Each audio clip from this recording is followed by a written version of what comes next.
ভাইয়া কয়টা বাজে? কয়টা বাজে সেটা জবাব কি আমার করে দিতে হবে? হ্যাঁ,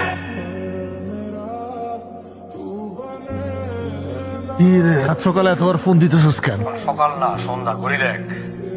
আচ্ছা মাল আনছিস? এই জন্য তো তোরে পাল্টা বারবার ফোন দিতেছি। আজকে টাকা নেই কারো কাছে, টাকা নিয়ে আসিস প্লিজ। আমার কিছু তো নাই ভাল। মা টাকা লাগবে, টাকা দাও। কিসের টাকা? কিসের টাকা মানে বুঝো না? হাত খরচের টাকা। তোরে তো মাসের প্রথমে হাত খরচের টাকা দিচ্ছে, এখন আবার আর ওই টাকা শেষ হয়ে গেছে, এখন নতুন করে টাকা লাগবে, টাকা দাও। এই তোর লজ্জা করে না? তোর মার কাছে তুই নেশার টাকা চাস? এই কি নেশা নেশা করো কেন সবসময়? 300 একটা নেশা, আমি কি সবসময় নেশা করি নাকি? আর মানুষের কি টাকা লাগে না? খরচের জন্য তো টাকা লাগে, মানুষের হাত খরচ নাই কেন? মানুষের কাছে কাছে গিয়ে হাত পাতবো নাকি? আর আমার এক বাপ আছে, সে তো আমার চিনেই না। তোমাকে নেশার জন্য আর 1 টাকাও দিব না। আমারও নেশা নেশা নেশা।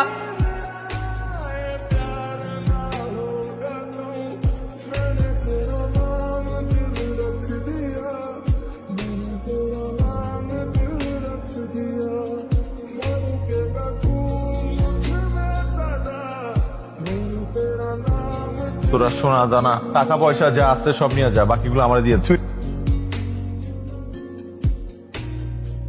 আপনি? আপনি ইতি? জি। আপনি আমাকে চিনবেন না? খুব রাতের দিকে কাজ শেষ করে বাসায় ফিরছিলাম, তখন দেখি রাস্তার পাশে লাগেজটা পড়ে আছে। দূর থেকে লাগেজটা দেখি আমি বুঝতে পেরেছিলাম এটা কোনো ছিনতাইকারীর কাজ। ওই কার্ডের মধ্যে আপনার নাম আর ঠিকানা দেখে লাগেজটা ফেরত দিতে আসলাম, আর এসেই দেখি আপনার বাবা।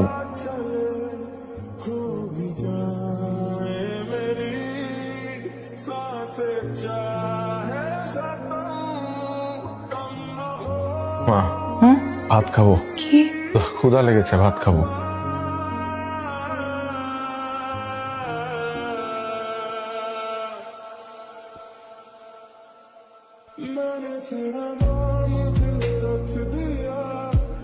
এক্সকিউজ মি, চিনতে পেরেছেন আমাকে? রাহাত। কোথায় আছেন? বাসে যাচ্ছিলাম। উঠুন, নামিয়ে দিই। আর একটু হাঁটলেই বাস পেয়ে যাবো। তা তো পাবেনি, তা আমার হাতে অনেক সময় আছে, আপনি উঠুন, আমি নামিয়ে দিচ্ছি। আচ্ছা এটা না খুবই খারাপ হচ্ছে আমার। আপনার সাথে পরিচয় হওয়ার পর থেকে আমি সেলফিশের মতো শুধু আমার সমস্যা আমার কথাই বলে যাচ্ছি। আপনার ব্যাপারে তো কিছু জানাই হলো না, আপনার ব্যাপারেও কিছু বলুন। লাঞ্চ করেননি তো না? আছে এখানে আমার সাথে, আর এই খেতে খেতে কথা বলা যাবে। আমাকে নিয়ে বলার মতো কিছুই নেই আসলে। এটা বলতে পারি যে I am the black sheep of my family. পরিবারের নষ্ট ছেলেটা আমি। আপনাকে দেখে কিন্তু একদম এরকম মনে হয়। মানুষকে দেখা মানেই তো আর জানা না। তো আপনার এই ব্ল্যাক শিপ হওয়ার পেছনে কারণটা কি? বাদ দিন না কথা, বলতে ভালো লাগে না।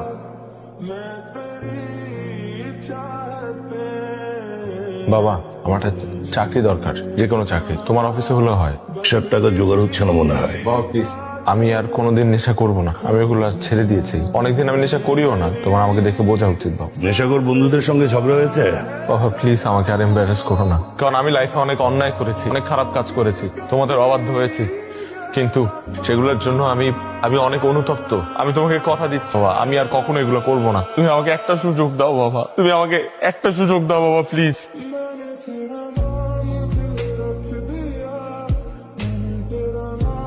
আচ্ছা আপনি কে বলেন তো? এটা আবার কেমন প্রশ্ন? আপনি কোথা থেকে এসে আমার এই চরম বিপদের মুহূর্তে একদম বটগাছের মতো ছায়া দেওয়া শুরু করলেন? আমার কাছে সবকিছু স্বপ্ন মনে হচ্ছে, আবার ভয়ও করছে। কিসের ভয়? স্বপ্ন ভাঙা কপাল আমার, ভালো সময় বেশি দিন থাকে না। আপনি প্রেম করেননি কেন? এরকম একটা মেয়েকে এ যুগে কোন ছেলে পছন্দ করবে বলেন? আপনি আয়না দেখেছেন কখনো? প্রতিদিনই দেখি, না দেখলে ভাবে চুল বাঁধি কিভাবে বলেন? মন থেকে দেখেন না, আমি শিওর মন থেকে দেখলে আপনি ঠিকই বুঝতে পারতেন সকল প্রতিকূলতার মাঝে আপনি কতটা সুন্দর।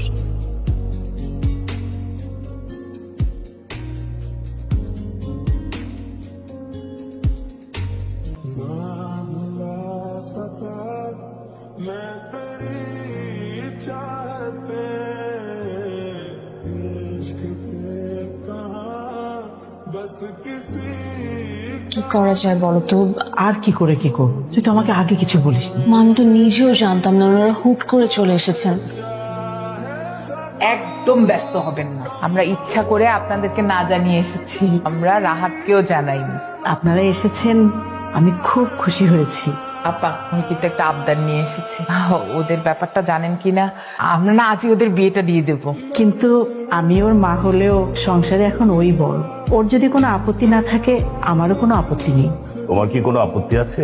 আমি রাহাতকে বলেছিলাম যে আমার একটু সময় লাগবে। দেখো মা, এত ভেঙে বলার কিছু নেই। তোমাদের সম্পর্কে সবকিছুই আমি জানি, আর তুমি এসব নিয়ে একদম চিন্তা করো না তো। আমি এমনি আপনাদের কাছে অনেক ঋণী।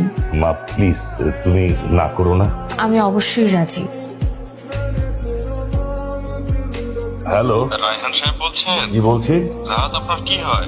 জি আমি রাহাতের আব্বা। থানায় আনা হয়েছে। তো দুদিন আগেই একটা ছিনতাইকারী চক্র আমাদের হাতে ধরা পড়ে। দেখে তাদেরকে ভদ্র পরিবারের সন্তানই মনে হয়েছে। নেশার টাকা জোগাড় করার জন্য রাতের অন্ধকারে গাড়ি নিয়ে ছিনতাই সহ নানান অপকর্মে জড়িয়ে পড়ে। তো মাসখানেক পূর্বেও এক ভদ্রলোক তার মেয়ের বিয়ের জন্য কেনাকাটা করে বাসায় ফিরতেছিলেন। রাহাত সহ 3-4 জন বন্ধু মিলে সমস্ত মালামাল লুট করে নিয়েছে। এখানে রাহাতের গাড়িটিও ব্যবহার করা হয়েছে। আমরা সিসি ক্যামেরার ফুটেজ দেখে এটা নিশ্চিত হয়েছে। আমি কি একটু ওনার সাথে দেখা করতে পারি? সবকিছু জেনে শুনে আমার সাথে জড়িয়েছিলেন, তাই না? আমার পাস্ট ছিল ইতি, নিজেকে পুরোপুরি বদলে ফেলেছিলাম ইতি। আমি সবকিছু থেকে দূরে চলে আসছিলাম তোমার জন্য। তোমার প্রতি আমার ভালোবাসার মধ্যে কোনো ভেজাল ছিল না। আমি সত্যি তোমাকে অনেক ভালোবাসি। ভালোবাসাটা মানুষের শেষ ছায়াটুকু ছিনিয়ে নিয়ে তার দিকে করুণার হাত বাড়িয়ে দেওয়ার নাম আপনার কাছে ভালোবাসা? এই মুহূর্তে আমি নাকি ঘৃণা করি, ইতি ঘৃণা করি আমি আপনাকে।